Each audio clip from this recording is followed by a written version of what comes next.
Jake Martinez wiped the sweat from his forehead as he guided his cargo ship toward the docking bay of New Haven Station.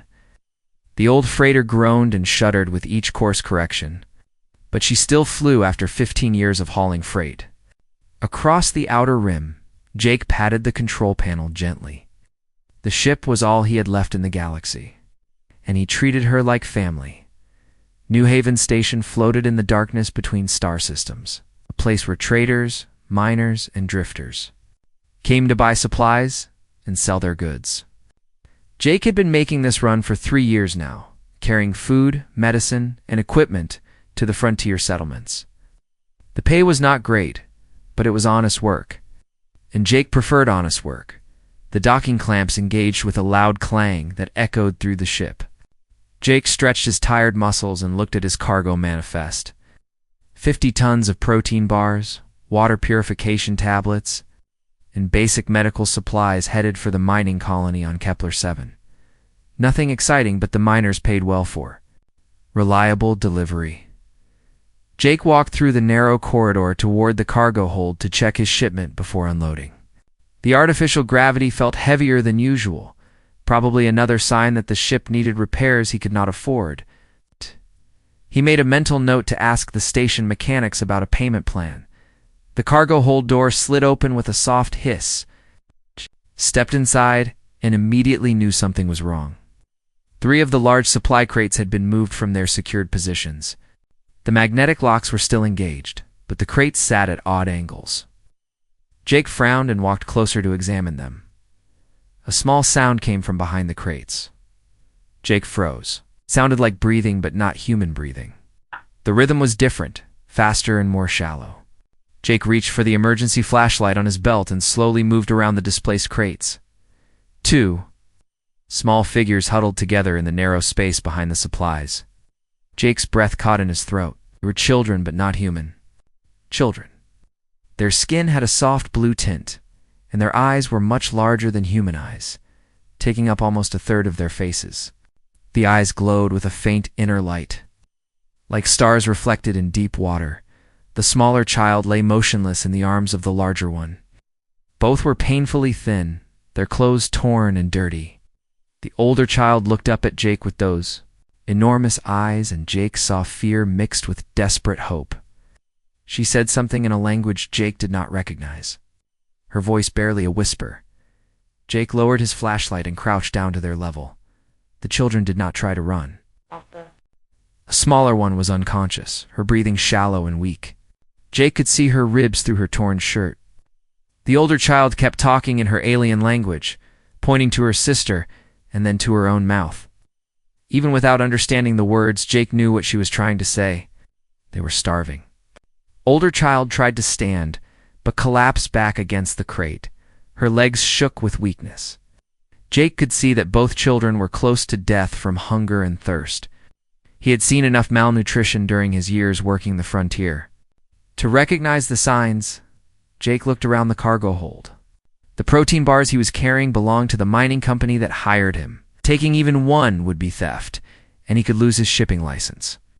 But these children would die without help, and soon Jake made his decision quickly. He opened the nearest crate and pulled out 2 protein bars and a water purification tablet. The older child's eyes widened when she saw the food. She reached for it with trembling hands, but Jake held up his palm to stop her. "Slow," Jake said gently. "Too fast will make you sick." The child did not understand his words, but she seemed to understand his tone. Jake broke off a small piece of protein bar and handed it to her. She took it carefully and began to chew slowly. Jake activated a water bottle with the purification tablet and offered it to her. She drank a small sip, then another. The older child tried to wake her sister, speaking softly in their alien language. The smaller child's eyes opened slightly. They were the same glowing blue as her sister's, but dimmer, like dying stars. The older child gave her sister tiny pieces of food and drops of water, being very careful not to give too much too fast. Jake watched them eat and tried to think. He had never seen aliens like these before. Their species was not in any of the identification guides he carried. They wore simple clothes that looked handmade. Nothing like the advanced materials most spacefaring species used. Everything about them suggested they came from a primitive world. But how had they gotten aboard? His ship? The children finished the small amount of food Jake had given them. The older child looked up at him and spoke again. This time Jake caught a few words he recognized from Universal Standard, the common trade language used across the galaxy. Think ... You, she said in broken Universal Standard. Sister, very sick. Please, ... help. Jake nodded. What are your names? He asked slowly, using simple words. The older child pointed to herself. Naya. Then she pointed to her sister. Zira, I am. Jake, he said, pointing to himself. Naya repeated his name carefully. Jake, good man, help Naya and Zira.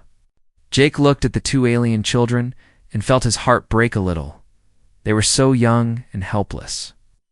Naya could not be more than 10 years old in human terms, and Zira looked even younger. How had they ended up alone and starving on his cargo ship? Where did you come from? Jake asked. Naya's face became sad. She spoke a long sentence in her own language, then tried to translate. Home ... gone. Fire from sky. Everyone ... dead. Only Naya and Zira. Jake understood. A world had been destroyed somehow, and these two children were refugees. They must have hidden aboard his ship during his last cargo run. Looking for any way to escape whatever had happened to their home, Jake knew he should report them to station security. Undocumented aliens were a serious matter, and harboring them could cost him his shipping license.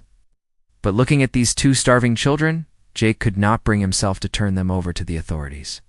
He had heard stories about what happened to alien refugees without proper documentation. They disappeared into detention centers and were never seen again. Can you walk? Jake asked Naya. She nodded and tried to stand. This time she managed to stay on her feet, though she swayed with weakness. Zira was still too weak to stand, but her breathing seemed a little stronger after the food and water. Jake made another decision that would change his life forever. Come with me, he said. I will help you. Jake picked up Zira carefully. She weighed almost nothing, like a bird. Naya followed him slowly as he led them out of the cargo hold and toward his personal quarters. The ship's living area was small. Just a tiny cabin with a bed, a desk, and a food preparation unit. But it was private and safe. Jake laid Zira on his bed and covered her with a blanket. Naya sat beside her sister, holding her hand and speaking softly in their alien language. Jake went to his food supplies and found some mild soup packets and vitamin supplements. The children needed proper nutrition, not just calories. As Jake prepared food for the alien children in his quarters, he wondered what he had gotten himself into. He was now officially harboring illegal aliens, risking everything he had worked for. But when he looked at Naya watching over her sick sister with such love and determination, Jake knew he had made the right choice. Some things were more important than rules and regulations. These children needed help, and Jake was the only person who could give it to them. He would figure out the rest later. 3 weeks had passed since Jake found the alien children in his cargo hold. He had converted a storage compartment next to his quarters into a small living space for Naya and Zira.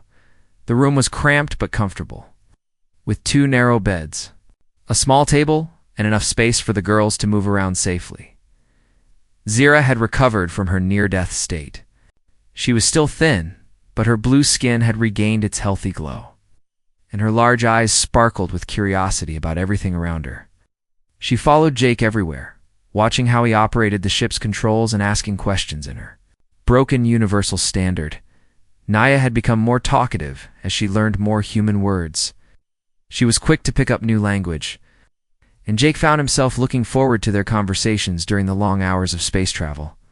She told him stories about their home world, a place called Kethmera, where her people grew amazing crops and lived in harmony with nature. Jake had learned to plan his routes more carefully. He avoided the busier trade stations where security was tight and stuck to smaller outposts where few questions were asked. His shipping business was suffering, but he could not risk the girls being discovered. On this particular morning, Jake was trying to repair a faulty power coupling in the engine room. The part had been giving him trouble for months, but replacement parts were expensive. He lay on his back, reaching into the tight space behind the main power distribution panel, trying to realign the connection by feel. "Jake, need help?" "Darius?" The voice came from behind him. Jake pulled himself out from under the panel and looked at the young alien girl. She stood in the doorway, her head tilted to one side in the way she did when she was thinking hard about something. "Just trying to fix this power coupling, Zira. It keeps coming loose and making the lights flicker."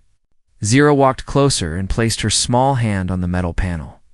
She closed her eyes and stood very still for a long moment. Jake watched her with curiosity. Both girls had strange habits that he was still getting used to. "Panel is sad," Zira said, opening her eyes. "Metal is tired. Connections hurt." Jake stared at her. "What do you mean the panel is sad?" Zira struggled to find the right words in Universal Standard. "Ship has ... feelings. Like person, this part is in pain. Zira can feel it."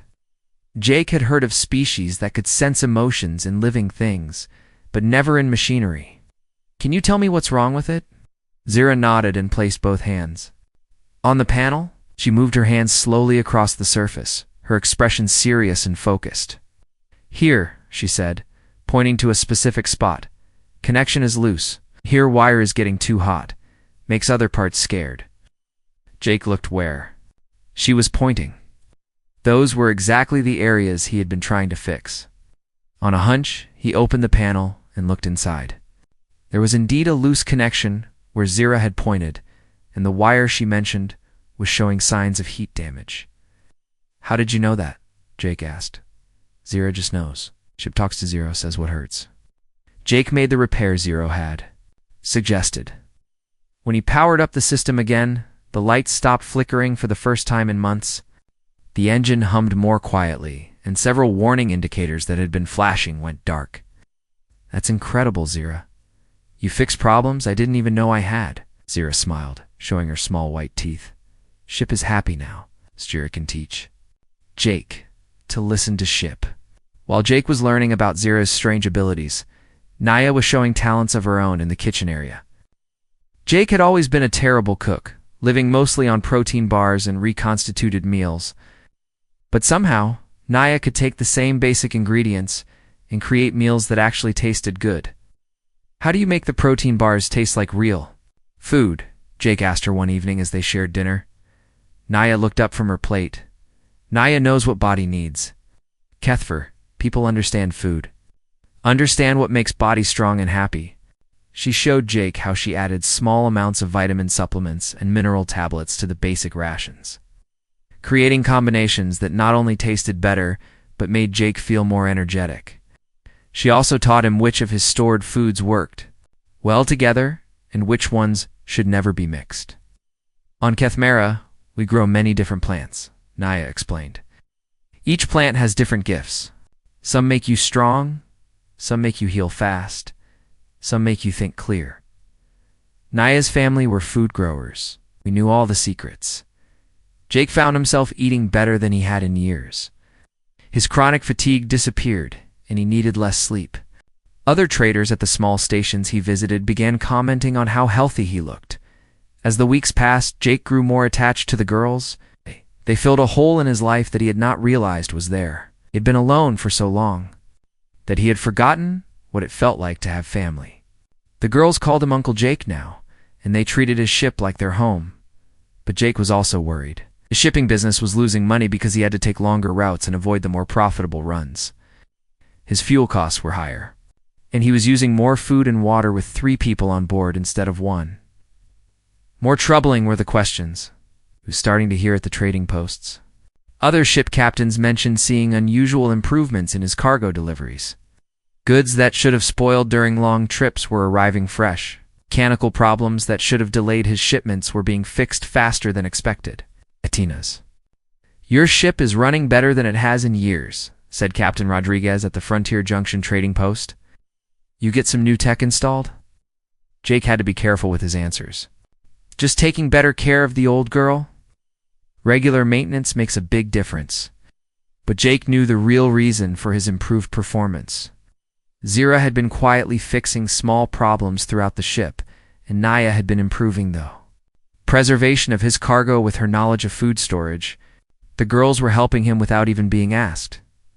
One night, as they shared dinner in the small galley, Jake decided to have a serious conversation with them. Naya, Zira, I need to ask you something important. What happened to your home world? Why are you alone? Naya's face became sad. She looked at her sister, then back at Jake. Bad men came to Kethmara. They wanted to take our knowledge. Our people said no. Bad men used big machines to break our world. What kind of knowledge? Jake asked gently. How to grow food? How to make sick people well? How to make plants grow in bad soil? Kethmara people knew many secrets about life. Zira nodded. Bad men wanted to steal secrets, make money from Kethmara knowledge. Jake felt a chill run down his spine. Are these bad men still looking for your people? Yes, Naya said quietly. They look for all Kethmara. Want to take knowledge from our minds? That is why Naya and Zira hide.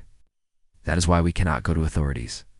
Jake understood now why the girls had been so frightened when he first found them. They were not just refugees from a destroyed world. They were being hunted by people who wanted to steal their knowledge. What kind of knowledge do you have? Jake asked. Naya touched her forehead. All knowledge of our people is here. In Naya's mind and Zira's mind, we are like living libraries. When Kethmara child is born, all knowledge of ancestors is shared. We know everything our people learned. For thousands of years, Jake stared at the two alien children sitting across from him.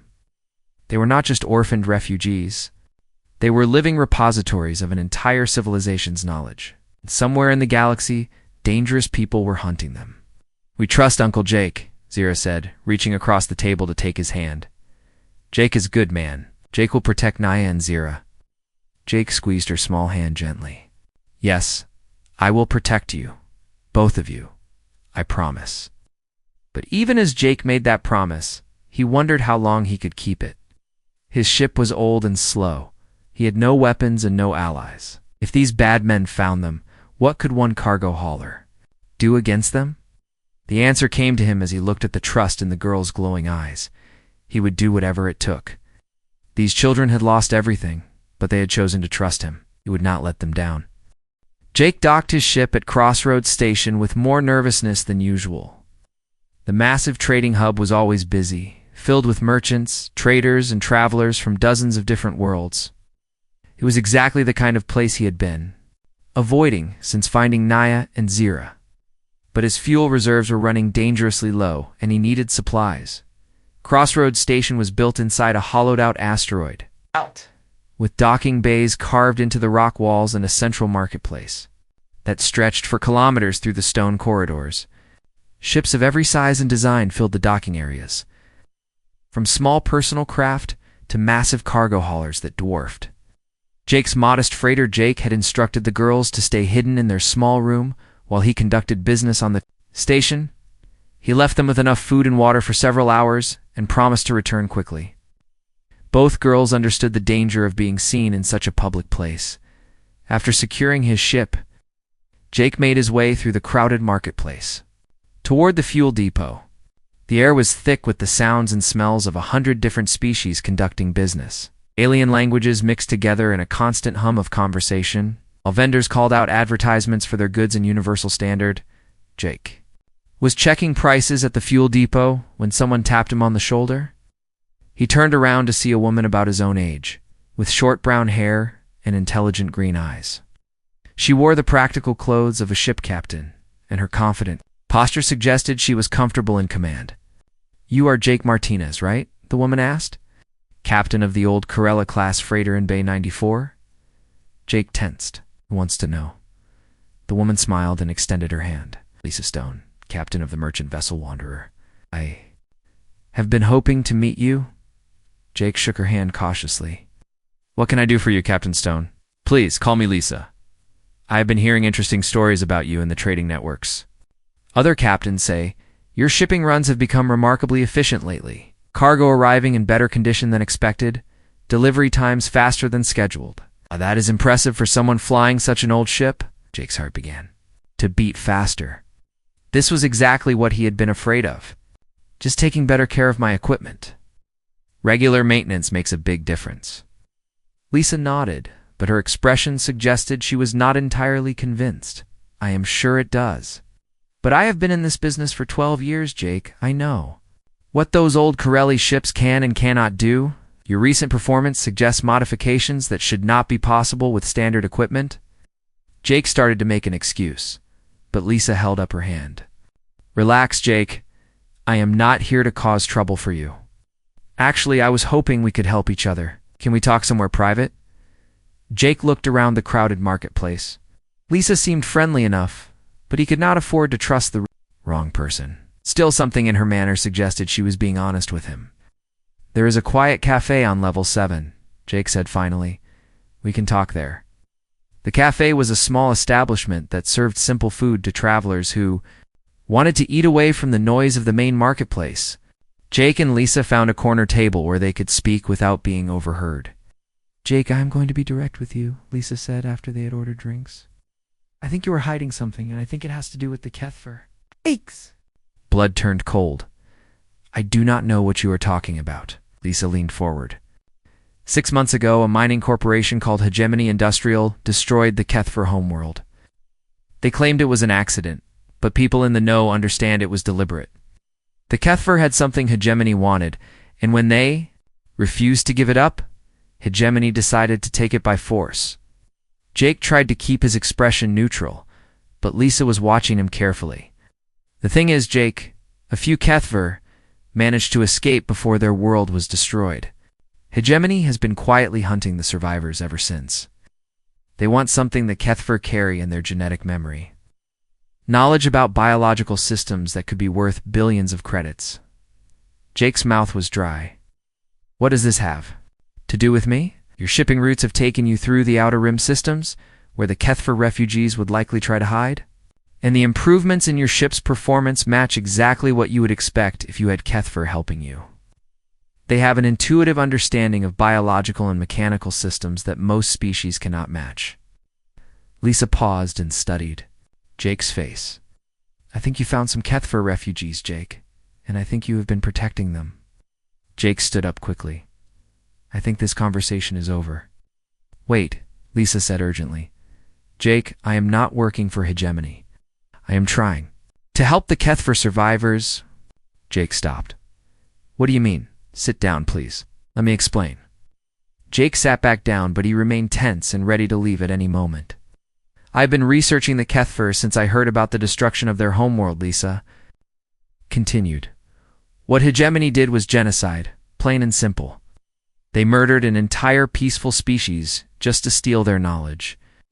Lisa pulled out a small datapad and showed Jake some information. The Kethfer were not just farmers, Jake. They were the galaxy's most gifted biological engineers. They could make crops grow in places where nothing should survive. They could develop medicines that could cure diseases other species thought were impossible to treat. Their knowledge could feed hungry worlds and heal the sick across the galaxy. Jake looked at the information on Lisa's datapad. There were pictures of Kethfer settlements with amazing gardens and healthy, happy people. There were reports of miraculous medical treatments and agricultural techniques that seemed almost magical. Hegemony wanted to steal this knowledge and sell it for profit, Lisa said, but the Kethfer refused. They believed their knowledge should be shared freely with all species, not sold to the highest bidder. So Hegemony destroyed their world and now hunts the survivors. Jake looked up from the datapad. Why are you telling me this? Because I think you have Kethfer refugees with you, and they are in terrible danger. Hegemony has agents throughout the galaxy looking for them. If they find your passengers, they will take them and extract their knowledge by force. The Kethfer will die, and Hegemony will profit from their murder. Everything Lisa was saying matched what Naya had told him about the bad men who destroyed their world. What do you want from me? Jake asked finally. I want to help protect them, Lisa said. I have contacts in the Independent Traders Alliance and the Galactic Refugee Protection Agency. There are people who want to keep the Kethfer safe and ensure their knowledge is used to help others, not to make Hegemony rich. Jake studied Lisa's face, trying to decide if he could trust her. Why should I believe you are not working for Hegemony? Lisa smiled sadly. Because Hegemony killed my brother. She showed Jake another file on her datapad. It contained information about a research scientist named Dr. Peter Stone who had been working on agricultural projects in the Outer Rim. Peter was studying sustainable farming techniques on frontier worlds. He discovered that Hegemony was planning to destroy the Kethper homeworld and tried to warn them. Hegemony agents killed him before he could get the message through. Jake saw the pain in Lisa's eyes and knew she was telling the truth. I have been working with refugee protection groups ever since, Lisa continued. We have helped dozens of survivors from different species escape Hegemony persecution. But the Kethfer are special. They carry knowledge that could change the galaxy for the better if it falls into the right hands. Jake made a decision that would change everything. I have 2 Kethfer children on my ship, sisters aged about 8 and 10 in human years. Their names are Naya and Zira. Lisa's eyes widened. Children? Jake, do you understand what this means? Kethfer children carry the complete genetic memory of their species. They have access to thousands of years of accumulated knowledge. They told me they were like living libraries, Jake said. More than that. They are the last hope for preserving everything the Kethfer learned about life, medicine, and agriculture. If Hegemony captures them, that knowledge will be lost forever. Except for what Hegemony chooses to sell? Jake felt the weight of responsibility settle on his shoulders like a heavy blanket. What can we do? Lisa leaned forward eagerly. First, we need to get them somewhere safe. I know people who can provide protection while we figure out a long-term solution. But Jake, this is bigger than just keeping 2 children safe. This is about preserving knowledge that could help billions of people. Jake thought about Naya and Zira waiting for him back on his ship. They trusted him to protect them, and now he was learning just how important that protection really was. What do you need me to do? Jake asked. Jake hurried back to his ship after meeting with Lisa Stone. His mind was racing with everything she had told him about Hegemony Corporation and the danger that Naya and Zira were in. He needed to get the girls and leave Crossroads Station as quickly as possible. When Jake entered his ship, he found both girls waiting for him in the main corridor. Naya looked worried, and Zira was holding her sister's hand tightly. Uncle Jake, Naya said as soon as she saw him. Something is wrong. Zira feels bad men coming. Jake stopped walking. What do you mean? Zira stepped forward, her large eyes glowing with fear. Bad feelings in the air. It's like storm coming. Men with dark hearts looking for Naya and Zira. Jake had learned to trust the girls' unusual abilities. Zira sensed danger. They needed to leave immediately. We are going right now, Jake said. Get your things and strap in for takeoff. Jake ran to the control room and began the departure sequence. His hands moved quickly over the controls, requesting clearance from station traffic control and warming up the engines. Behind him, he could hear the girls securing their belongings and preparing for space travel. The station traffic controller's voice came through the communication system. Freighter Martinez, you are cleared for departure in 20 minutes. Please wait for traffic pattern clearance. 20 minutes felt like 20 hours to Jake. He watched the scanner display, looking for any signs of Hegemony ships approaching the station. Everything looked normal, but Jake's nerves were stretched tight. 15 minutes into the wait, Jake's worst fears came true. 3 sleek military-style ships appeared on the scanner, approaching Crossroads Station at high speed. They were not broadcasting normal identification codes, and their flight pattern suggested they were in a hurry. Freighter Martinez, came a new voice over the communication system. This voice was cold and commanding. This is Commander Rex Stone of Hegemony Security. You are ordered to remain docked for inspection. Jake's blood turned cold. Hegemony had found them. Uncle Jake Naya appeared in the doorway of the control room. We must go now. Bad men are here. Jake looked at the scanner. The 3 Hegemony ships were still 5 minutes away from the station, but they would be able to catch his slow freighter easily once they arrived. Jake made a desperate decision. He grabbed the communication microphone and spoke to the station. Traffic controller. Crossroads Control. This is Freighter Martinez. I have a medical emergency on board and need immediate departure clearance. Martinez, you are ordered to remain docked. Commander Stone's voice cut in. Any attempt to leave will be considered an act of piracy. Jake ignored the hegemony commander and activated his ship's engines without waiting for clearance. Old freighter shuddered and began to pull away from the docking clamps. Martinez, you are making a serious mistake, Commander Stone warned. Stop your ship immediately, or we will be forced to disable you. Jake pushed the engines to maximum power. His ship was old and slow, but she had one advantage. System on board. He had been making modifications for years to squeeze every bit of performance out of her. The freighter cleared the station's docking area and headed for open space. Behind them, Jake could see the 3 hegemony ships changing course to pursue them. Zira, Jake called over his shoulder. I need your help. Can you feel what is wrong with the engines? Zira ran to the control room and placed her hands on the engine control panel. She closed her eyes and concentrated. Left engine is scared, she said. Too much power too fast. Right engine is angry. Wants to go faster, but something holds it back. Jake adjusted the power settings based on Zira's reading. The ship's performance improved immediately. They were still slower than the hegemony ships, but they were putting some distance between themselves and the station. Where can we go? Naya asked. They are faster than us. Jake was thinking hard. In a straight chase, the hegemony ships would catch them within an hour. But Jake knew these shipping routes better than most people. He had an idea. We are going to the nebula sector, Jake said. There are asteroid fields there that will hide us from their sensors. Jake changed course toward a region of space where several star systems had collided millions of years ago.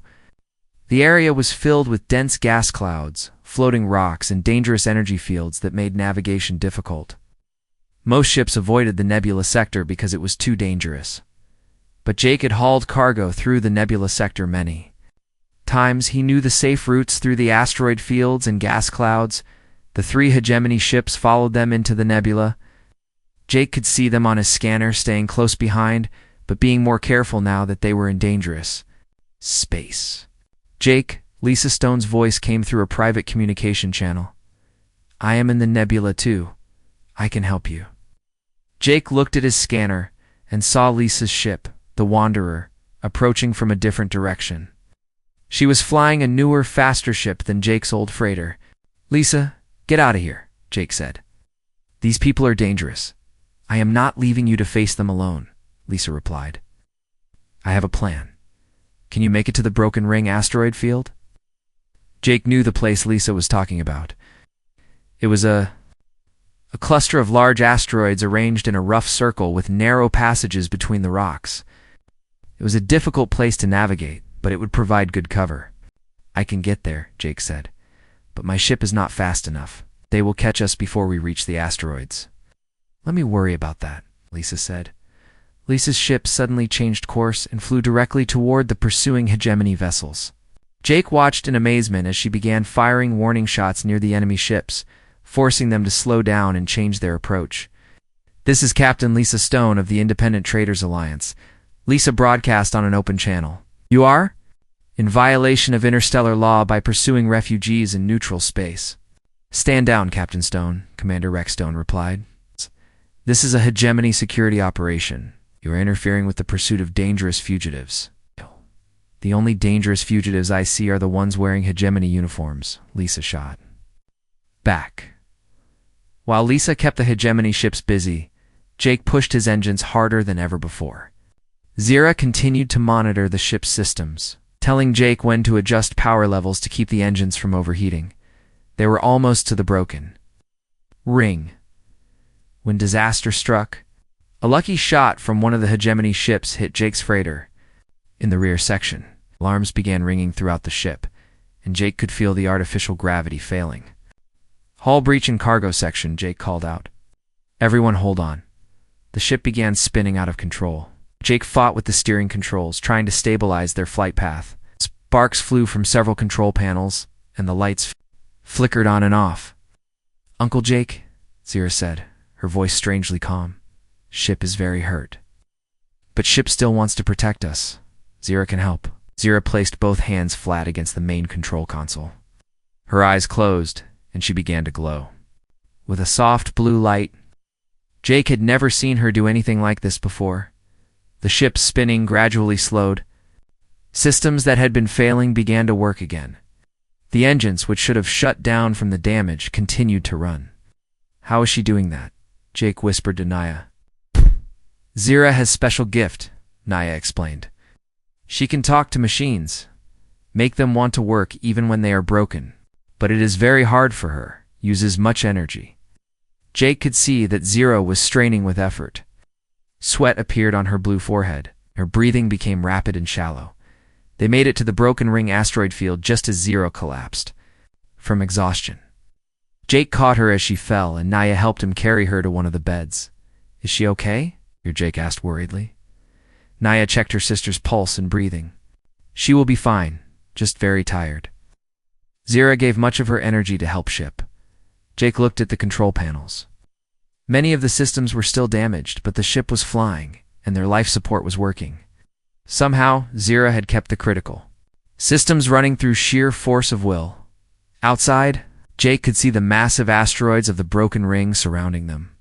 The hegemony ships had followed them into the field, but they were being much more careful now. The asteroids were dangerous, and one wrong move could destroy a ship. Lisa's voice came through the communication system. Jake, I am going to lead them away from you. Stay hidden in the asteroid field until they are gone. Lisa, do not do anything dangerous, Jake replied. Do not worry about me. Just keep those girls safe. The galaxy needs them. Jake watched on his scanner as Lisa's ship flew out of the asteroid field, with the 3 hegemony ships following her. Soon, they disappeared from his screen, leaving Jake and the girls alone among the floating rocks. Jake looked down at Zira, who was sleeping peacefully despite their dangerous situation. This young alien child had just saved all their lives by somehow connecting with his damaged ship and keeping it running when it should have failed. He thought about what Lisa had said. The galaxy needed these girls and their knowledge. But right now, Jake just wanted to keep them safe. They had been through enough danger for one day.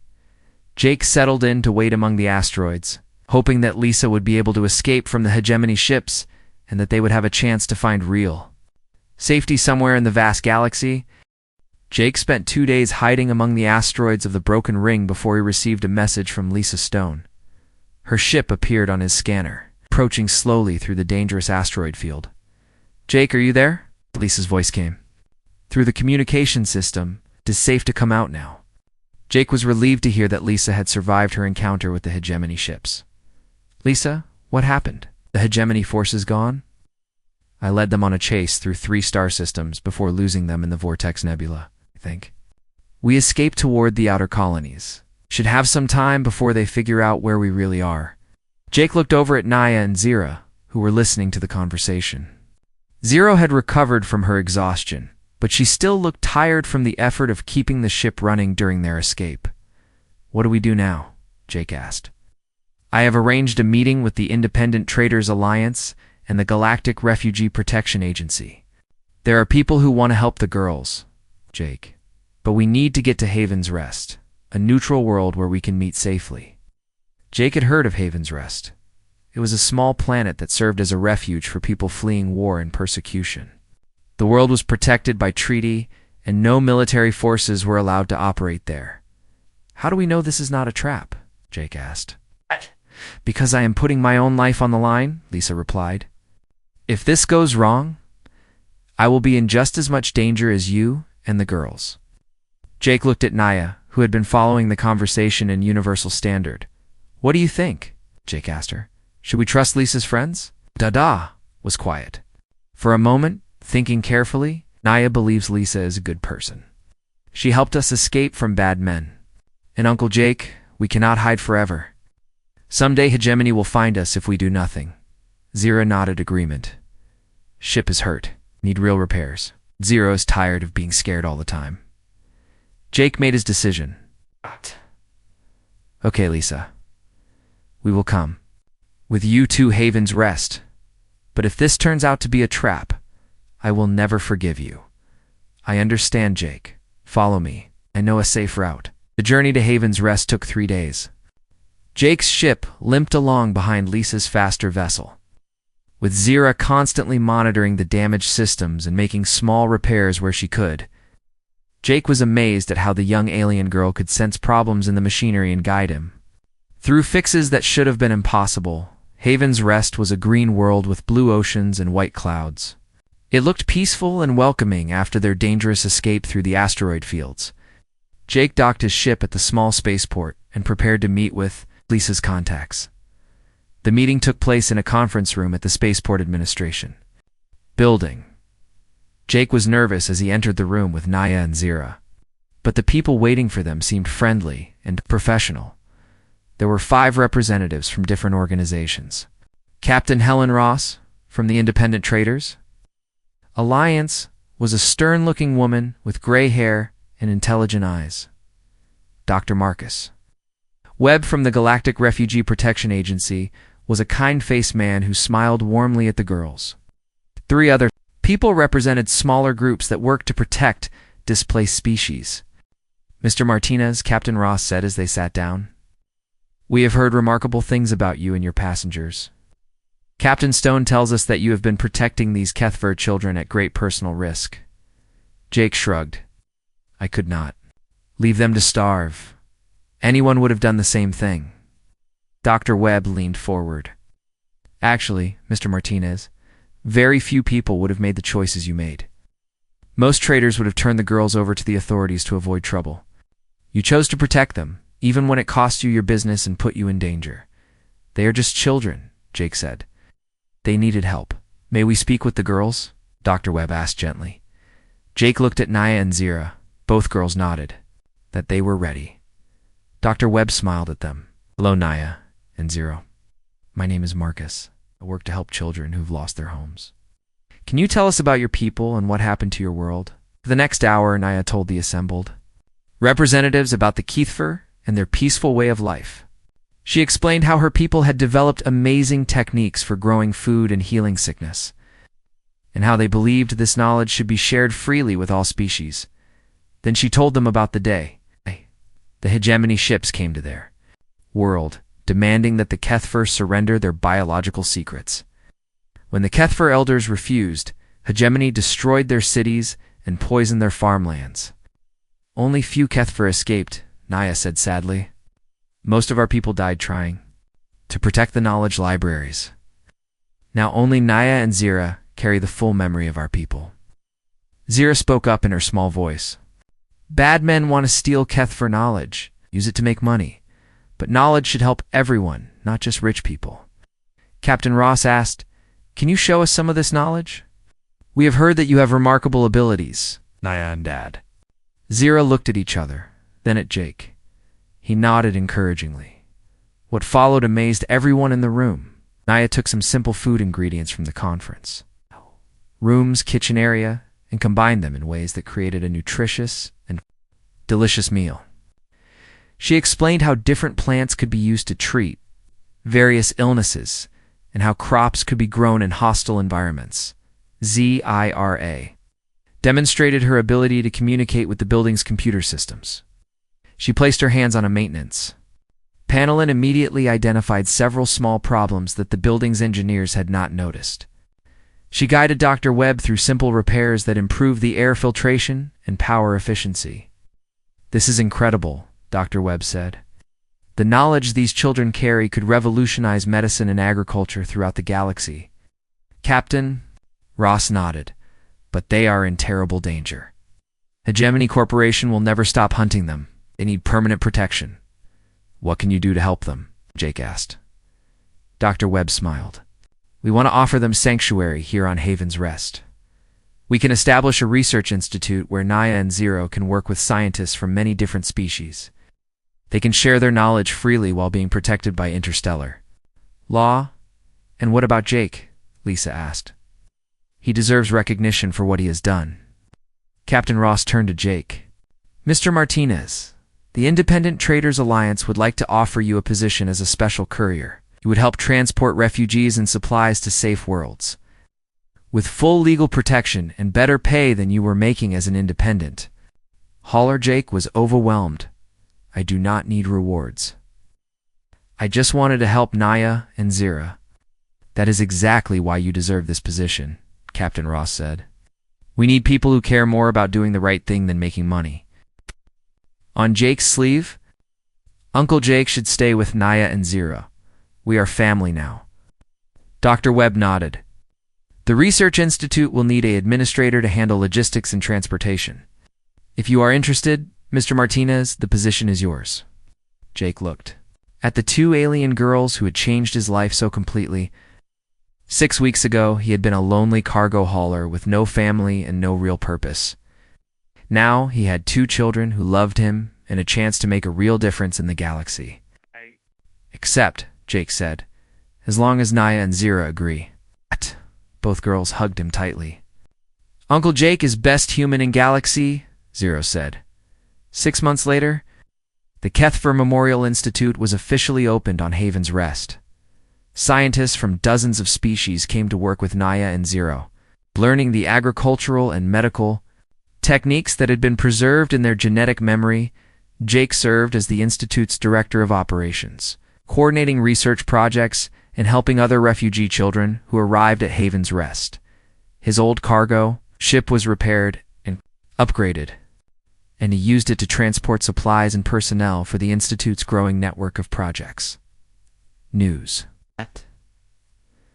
of the Institute's work spread throughout the galaxy.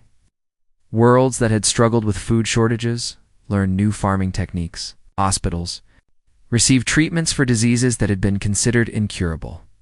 The knowledge of the Kethfer people began to heal some of the damage that war and greed had caused across the galaxy. Commander Rex Stone and the other hegemony agents who had hunted the girls were eventually arrested and tried for genocide and war crimes.